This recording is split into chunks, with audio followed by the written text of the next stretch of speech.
Guys, welcome back to my channel.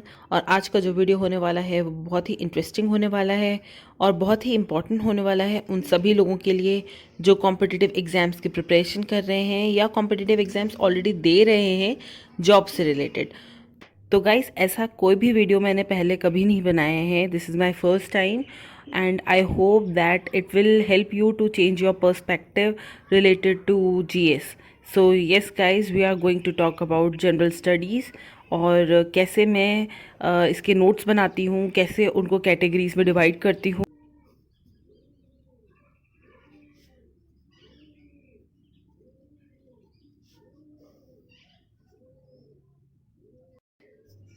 So guys, in this video, as I already told you that we are going to talk about general studies.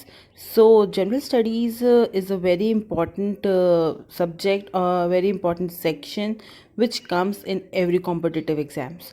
So in few exams it comes in prelims and in few it comes in mains. So overall, to qualify any competitive exam, we should have a good grip on this general studies section. So guys, when you are preparing for a competitive exam, one thing you should always do is to read newspaper or to listen news on TV, because it plays a very important role in preparing this general studies section. So before jumping on the main content of the video, I would like to share a brief background behind my notes and why I prefer to prepare notes in that way. So guys, general studies actually is divided in two main parts. So first part is static and second part is dynamic. So in exams, generally dynamic part is the one from which many questions come. So static GS means your history and your geography. So if you have prepared your history and geography well, your static GS is completed. तो generally क्या होता है ना कि जब हम history और geography को एक बार अच्छे से पढ़ लेते हैं तो ये कभी चेंज नहीं होती है, it will stay there forever. But the case of dynamic GS is different than static GS, because in dynamic GS current affairs keep on changing. There are latest updates on daily basis, so you have to keep yourself updated for preparing dynamic GS. So guys, in this video we are specifically going to talk about dynamic GS. So before going into the details of dynamic GS, I would like to mention one thing about GS for those candidates who feel that this is a very difficult part. They don't know how to prepare it. They don't know how to prepare its notes, and they don't know how to retain this.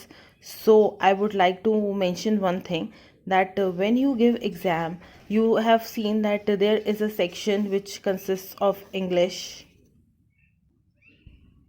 maths, which is also known as quant, and reasoning. So if you observe these three topics, you will see that it is a static kind of thing. So if you focus on English, it's like आप जितना इसके बारे में practice करोगे, जितना बोलोगे, जितना पढ़ोगे, सुनोगे, उतना ही फाइन होती जाएगी.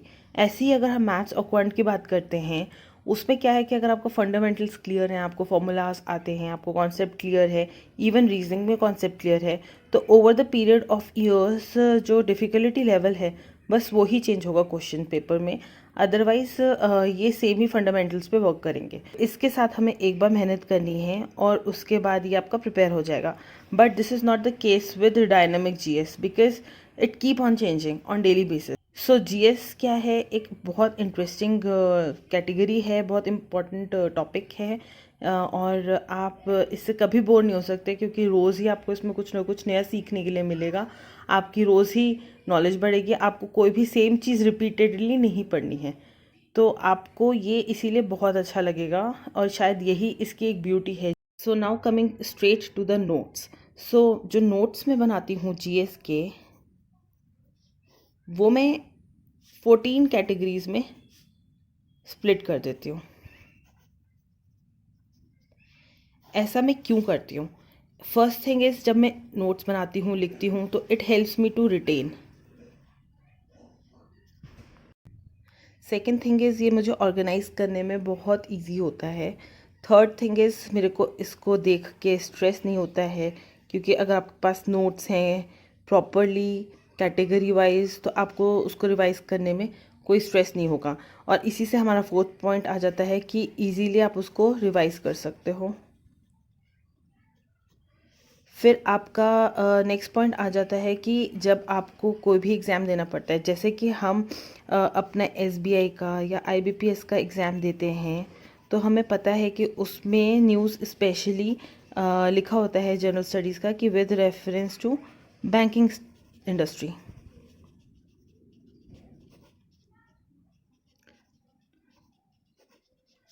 तो जब आप एग्ज़ाम होता है आपका कोई भी, और मेरे पास एक कैटेगरी होती है बैंकिंग न्यूज़ से रिलेटेड, तो फिर एग्ज़ाम से पहले मैं सिर्फ इसी चीज़ पे एम्फोसाइज़ करती हूँ, इसी चीज़ को रिवाइज़ करती हूँ, और मेरा बहुत जल्दी और आराम से प्रिपेयर हो जाता है। तो इसके साथ क्या है, जो हम लोग कैटेगरी बनाते हैं, उससे हमें ऐसे एग्ज़ाम्स में बहुत हेल्प हो जाती है। और भी मैं आप लोगों से साथ ही साथ शेयर करती जाऊंगी कि और कैसे एग्ज़ामों में मेरे को हेल्प होती है कैटेगरी वाइज नोट्स बनाने के लिए। तो now let's jump into the main content of the video, which is in which categories I divide my GS notes. So talking about the first category, which is national news. So guys, it generally consists news of each state and each internal territory. So in other words, it's the update of the events happening in whole of the country or nation rather than to part of it or to other nations. तो guys, इस section में मैं specifically उसके बारे में लिखती हूँ जो भी हमारे इंडिया से रिलेटेड न्यूज़ होती है, जो भी अपडेट्स होते हैं, वो सारी चीज़ें मैं इस कैटेगरी में मेंशन कर देती हूँ नेशनल न्यूज़ में। Second category is state news.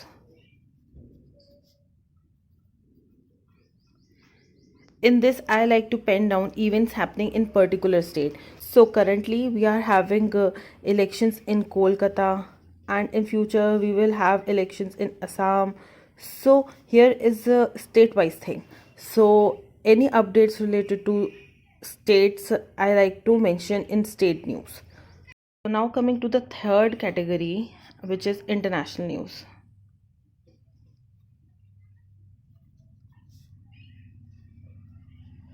So guys, in international news, I like to note down news from abroad about a country or global subject. So basically, it's about events related to more than one nation. So as I already told you guys that for India, I like to add news, anything related to India in this new national news section. And for international news, I like to add news related to other countries than India. So yeah, that's for international news. Now coming to the fourth category, which is really important for banking exams, that is banking news.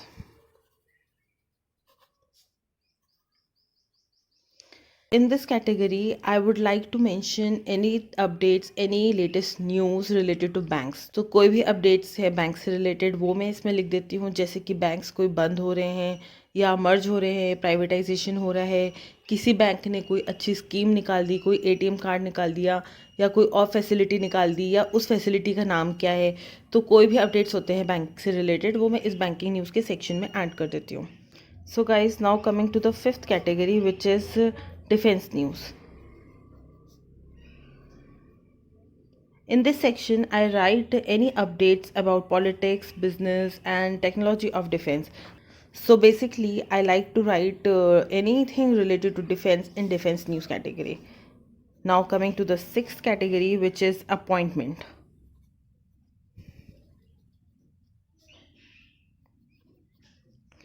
In this section, I like to mention all the current nomination of someone for a position, office, etc. So any latest appointments, such as if CGI changes, so I will add his name and the former name also. So any appointments related to any office or any big organization, I like to add in appointment news. Now jumping to the seventh category, which is agreement.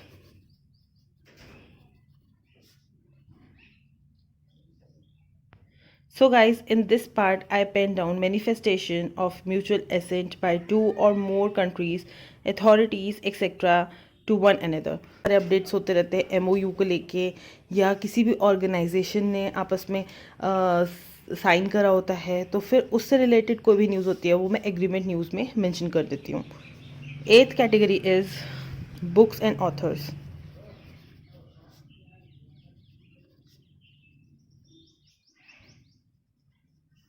So, guys, as the title suggests, I write about new upcoming books, authors, awards, or titles won recently. So, anything related to books, authors come in this category. And for your kind information, this is one of the topic which always comes in the competitive exam as a one marker. So, जो exams दे रहे हैं उनको पता होगा कि 1 mark की भी कितनी इंपॉर्टेंस होती है. So better prepare this section specially for your exams. Now jumping to the next category, which is ninth important days.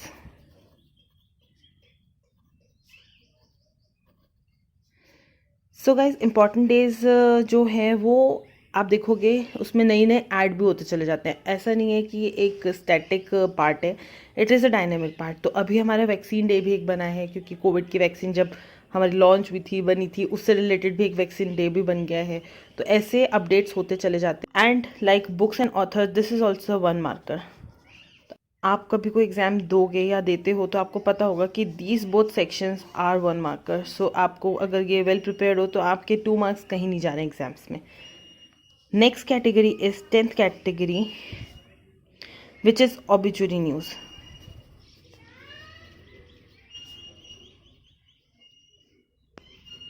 In this category, I write news of someone's known, famous or known personality's death and details about their life. So कई बार क्या होता है कि exam में कोई भी question जो होता है वो डायरेक्टली नहीं आता. They just give you a background of the person और फिर उनको पूछ लेते हैं कि इनकी डेथ अभी रिसेंटली किसकी हुई थी. तो अगर आपको थोड़ा बैकग्राउंड पता हो तो ऐसे क्वेश्चंस आप बहुत जल्दी कर सकते हो. So this is also very important section. Next category is 11th category, which is ranks and reports.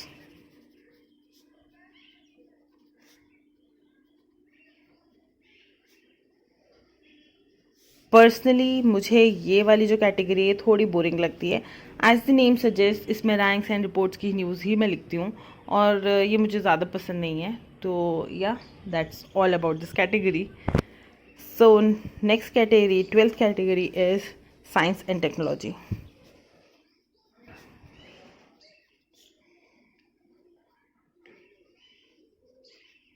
So guys, in this I like to mention about latest inventions and discoveries in terms of science and technology.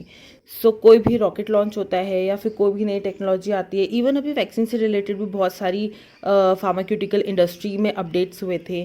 तो जो भी होते हैं वो मैं science and technology category में लिख देती हूँ और ये एक पूरा सेक्शन इससे रिलेटेड रेडी हो जाता है और आगे बहुत आसानी होती है इसको रिवाइज करने में. 13th category is sports news. So guys, in this I like to mention sports or matters pertaining to sporting topics and competitions. तो कोई भी न्यूज़ स्पोर्ट्स से रिलेटेड होती है, कोई भी जैसे कि वर्ल्ड कप होने वाला है या फिर फीफा वर्ल्ड कप है, ओलंपिक गेम्स हैं, क्रिकेट वर्ल्ड कप है, विंबलडन टेनिस है या रग्बी वर्ल्ड कप है. तो कोई भी जो भी आपके गेम्स कहाँ पे होने वाले हैं, कहाँ हुए थे पहले, नेक्स्ट ईयर कहाँ होंगे, कौन सी ईयर में कौन सी कंट्रीज़ में विनर रही है, वो कोई भी रिलेटेड, या आईपीएल अभी चल रहा है तो कौन सी टीम उसमें जीती है, तो कोई भी स्पोर्ट्स से रिलेटेड न्यूज़ होती है वो मेरी इसी कैटेगरी में आ जाती है. Now the 14th category which is the last category is miscellaneous category. So this category is made up of an odd bunch of things you might not expect to go together. तो ऐसी बहुत सारी news होती हैं जो random news होती हैं और वो किसी भी कैटेगरी में ऐड नहीं करी जा सकती, तो उसको मैं मिसलेनियस न्यूज़ की कैटेगरी में ऐड कर देती हूँ.